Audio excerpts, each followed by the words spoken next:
Hi hello नमस्कार, मी पूजा आणि तुम्हा सगळ्यांचं माझ्या कुक विथ पूजा या रेसिपी चॅनलमध्ये खूप मनापासून स्वागत. काही दिवसांपूर्वी घरच्या घरी अगदी ढाब्यावर मिळते तशीच तंदुरी रोटी कशी बनवायची हा व्हिडिओ मी आपल्या चॅनलवरती शेअर केला होता आणि त्याला तुम्ही सगळ्यांनी खूप छान प्रतिसाद दिला होता. जर अजूनही तो व्हिडिओ बघितला नसेल तर मी त्याची लिंक डिस्क्रिप्शन बॉक्समध्ये आणि आय बटनमध्ये देईन. हा व्हिडिओ झाल्यानंतर तोही व्हिडिओ नक्की बघा. त्या व्हिडिओला मिळालेला प्रतिसाद पाहून त्याच पद्धतीच्या घरच्या घरीच अवेलेबल असलेल्या साहित्यामध्ये सॉफ्ट आणि फ्लफी तंदुरी नान कसे बनवायचे हे आपण आज बघतोय. पण त्याआधी चॅनलवर नवीन असाल आणि माझे व्हिडिओ आवडत असतील तर नक्की आपल्या कुक विथ पूजा या चॅनलला सबस्क्राईब करा आणि व्हिडिओ जास्तीत जास्त शेअर करा. चला तर मग रेसिपीला सुरुवात करूया. इथे मी एका भांड्यामध्ये 3 कप मैदा घेते. तुम्ही अर्धा मैदा आणि अर्ध गव्हाचं पीठही घेऊ शकता, नाहीतर पूर्ण मैदा किंवा पूर्ण गव्हाचं पीठ घेतलं तरीही चालेल.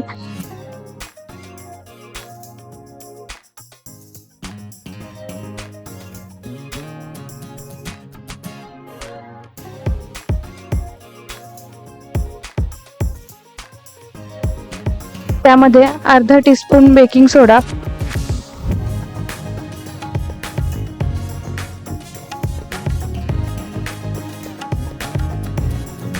1 टीस्पून बेकिंग पावडर,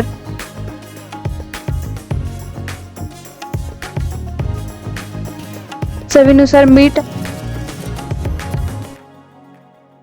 हे सगळं साहित्य ऍड करून मिक्स करून घ्यायचं.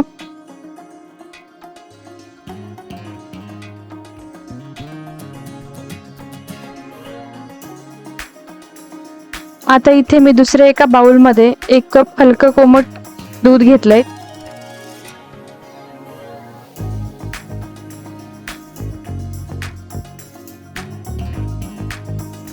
त्यामध्ये 1 पाव कप दही ऍड करायचं. दही आंबट नसावं.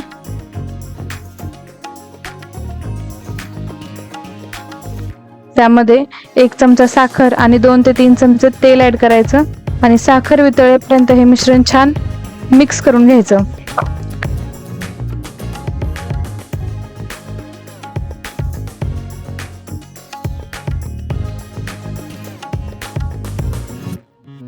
आता हे मिश्रण वितळले. आता पीठ मळून घेऊया.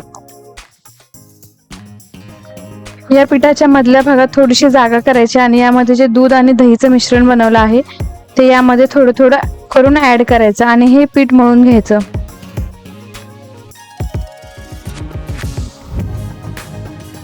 थोडंसं तेल लावून घ्यायचं पिठाला आणि 4 ते 5 मिनिट छान पीठ मळून घ्यायचं.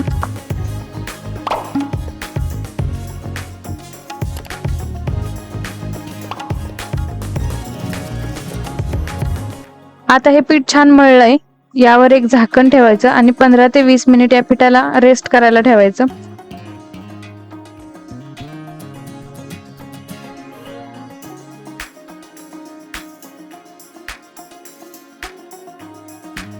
पीठ मळून छान भिजलं गेलंय.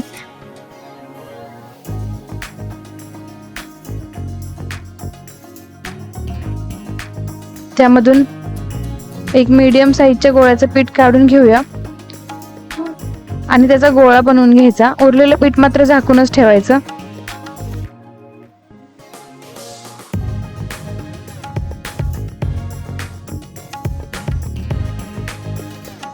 आता आपण नान लाटून घेऊया. थोडासा मैदा पसरवून घ्यायचा आणि हाताने थोडासा गोळा प्रेस करायचा.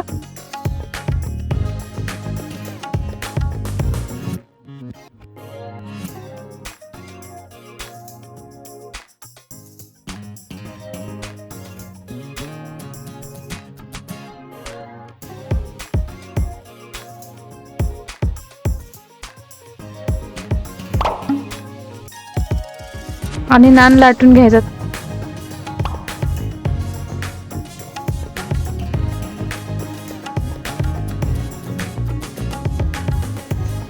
तुम्हाला ज्या कोणत्या शेपमध्ये हा नान हवाय त्या शेपमध्ये लाटू शकता. मी अशा थोड्या लांबट आकारामध्ये लाटलाय. आता यावर थोडीशी कलोंजी आणि कोथिंबीर पसरवायची.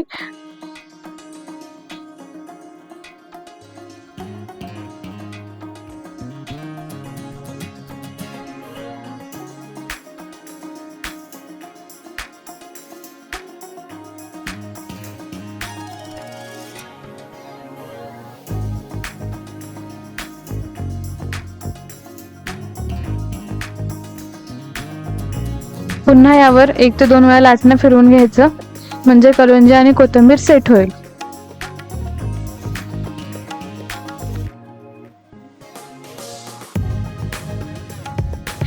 आता हे लाटलेलं नान पलटून घ्यायचं आणि मागच्या बाजूला थोडंसं पाणी लावायचं.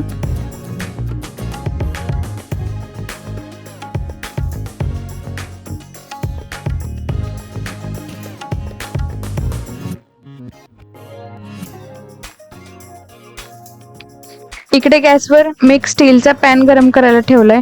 शक्यतो हँडल असलेला तवा किंवा पॅन यूज करायचा. ज्या बाजूला पाणी लावलंय ती बाजू खाली अशा पद्धतीने हा नान पॅनवरती भाजायला चिकटवून द्यायचा. नान वरून थोडासा प्रेस करायचा. गॅस मीडियम टू हाय फ्लेमवरतीच ठेवायचा आणि 2 ते 3 मिनिट नान छान भाजून घ्यायचा.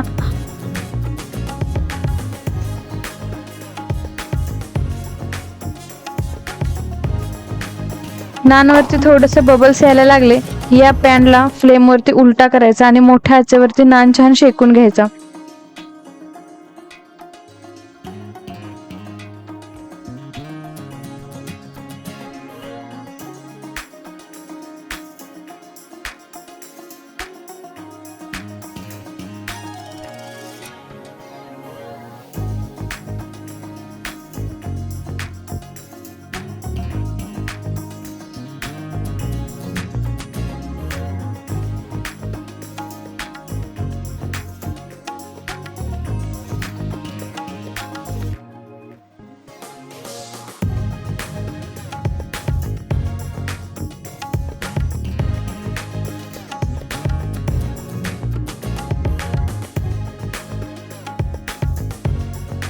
आता नान तयार झालाय. पॅन मधून दोन्ही बाजूने अगदी छान भाजला गेलाय आणि पॅन मधून पण पटकन सुटून आलाय.